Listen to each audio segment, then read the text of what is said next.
আরে বেটা তুই উপরে উঠেছিস, নিচে নাম, আমি বাজারে যাচ্ছি ব্যাপারে আনতে ধান বিক্রি করব। ঠিক আছে মা।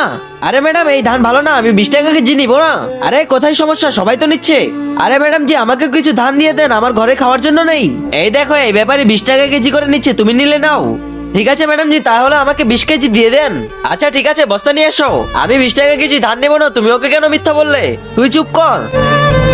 মালিক 50 টাকা কমাচ্ছে। আচ্ছা ঠিক আছে সমস্যা নেই। এখন তুই বল 20 টাকা কেজি নিবি নাকি? না আমি 20 টাকা কেজি নিব না তোমার ধান। বেটি আমি ধান নিয়ে এসেছি। আরে বাবা এটা কি? আরে বেটা এটা ধানের ভিতর তো সোনার হার, এখানে আসলো কিভাবে? কিন্তু তার আগে তুমি যদি চাও তোমার মা জান্নাতে যাক তাহলে ভিডিওটিতে লাইক করে চ্যানেলটি সাবস্ক্রাইব করে দাও। আর যদি চাও জাহান্নামে যাক তাহলে কিছুই করতে হবে না, আর কমেন্টে মা লিখে যাও।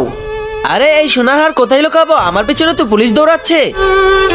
আরে ওখানে যে লুকিয়ে ফেলি, এই ধানের ভিতর লুকিয়ে ফেলি, পরে এসে নিয়ে যাব।